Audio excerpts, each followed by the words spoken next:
आज दिनांक 15/5/2024 रोजी जळगाव शहरात जळगाव जिल्ह्यात ग्रामीण पत्रकार संघाची बैठक नुकतीच पार पडली।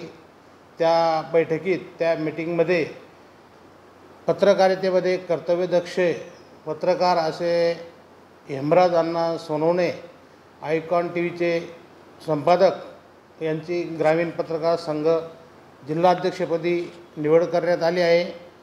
त्यांचे शासन दरबारी जनसामान्यांमध्ये न्याय आणण्यासाठी झटत असतात, नेहमी लोकांना न्याय मिळवून देत असतात। त्या अनुषंगाने ग्रामीण पत्रकार संघाची जिल्हाध्यक्षपदाची धुरा अण्णांच्या हाती देण्यात आली आहे। पुढील जळगाव जिल्ह्याची कार्यकारिणीची धुराही अण्णांच्या हाती देण्यात आली आहे। पुढील काही काळातच ग्रामीण पत्रकार संघ हा महाराष्ट्रातला जुना पत्रकार संघ, एक नंबरचा पत्रकार संघ असून त्याची उत्तेजित करण्यासाठी जुलै महिन्यात अधिवेशन ठरवण्याचे नियोजन करण्यात आले आहे। ते आता अण्णांच्या माध्यमातून आम्ही नुकताच सुरुवात करू। किती ठिकाणी तुमची संघटना स्थापन झाली? महाराष्ट्रभर ग्रामीण पत्रकार संघाचा महाराष्ट्रभर आमचे PL सिरसाट साहेब संस्थापक आहेत। महाराष्ट्रभर त्यांची संस्था आहेत। या संघटनेअंतर्गत किती पत्रकार आता तुमच्याकडे आहेत? या संघटनेत महाराष्ट्रभर कमीत कमी 700 पत्रकार संपूर्ण जिल्ह्यात, नाही पूर्ण महाराष्ट्रात जिल्ह्यात जिल्हा प्रमुख आहेत। आजची बैठक घेतली, त्या बैठकीमध्ये किती जणांची तुम्ही नियुक्त्या केली? फक्त जिल्हा प्रमुखांचेच, हेमराज अण्णा सोनवणेचे जिल्ह्याचे त्यांची अंतर्गत निवड आहे, ते निवड करते जिल्ह्याचे। आपलं शुभ नाव? माझं नाव राजेंद्र किसन जावरे, मी ग्रामीण पत्रकार संघाचा विभागीय अध्यक्ष आहे। विभागीय अध्यक्ष माध्यमातून मी त्यांची निवड केलेली आहे।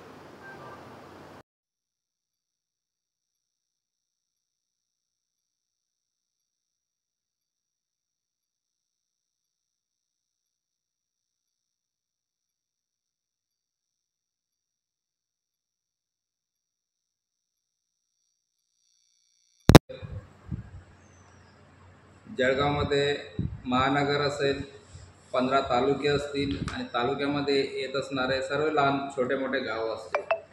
आज पत्रकार म्हटला म्हणजे तो आज आपल्या देशाचा चौथा स्तंभ आहे। आणि बऱ्यापैकी आपण जाणून आहात की बाकीचे जे 3 स्तंभ आहेत ते आज खुडखुडे झालेले आहेत आणि त्यावर नियंत्रण ठेवण्याचं जर कोणी काम करत असेल तर तो चौथा पत्रकार हा स्तंभ जो आहे तोच आहे।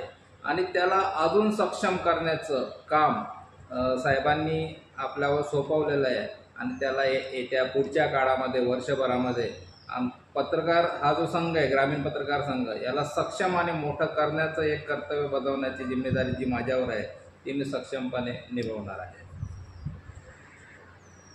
अण्णा, तुमच्या माध्यमातून आता किती लोकांच्या नियुक्त्या करणार आहेत तुम्ही? आता नियुक्त्या जर असं आपण जो प्रश्न विचारला तो खरंच चांगला आहे, कारण आपण मागच्या गेल्या 3 ते 4 वर्षापासून पत्रकार क्षेत्रामध्ये काम करतोय।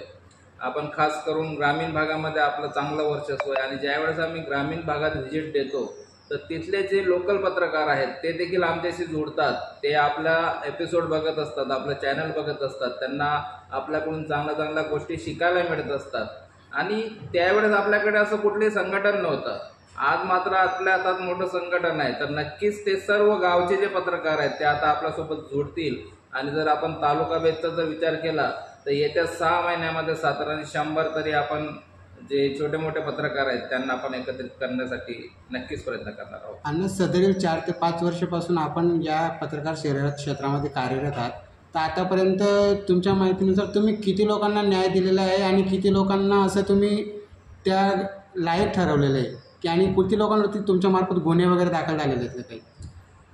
बघा, गुन्हे जे झालेले आहेत ते शासकीय अधिकाऱ्यांवर झालेले आहेत। खास करून त्यांचे नाव मी आता घेणं उचित ठरणार नाही, कारण त्यातले बऱ्यापैकी परत रुजू पण झालेले आहेत।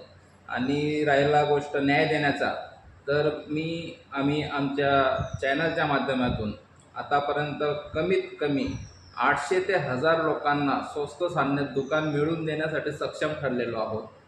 आतापर्यंत आम्ही 150 ते 200 लोकांना, म्हणजे ज्यांचं दवाखान्यामध्ये एक मोठं बिल तयार होतं साधारण 3 लाखाचं 5 लाखाचं, तर ते आम्ही 50% आणण्यासाठी सक्षम राहिलेलो आहोत. राहिली गोष्ट शिक्षणाची, तर आम्ही जर एखाद्या संस्थेत गेलो, एखाद्या शिक्षण संस्थेमध्ये गेलो, आम्ही जर व्हिजिट दिली तर संबंधित विद्यार्थ्याची फीज त्या ठिकाणी कमी होऊन जाते.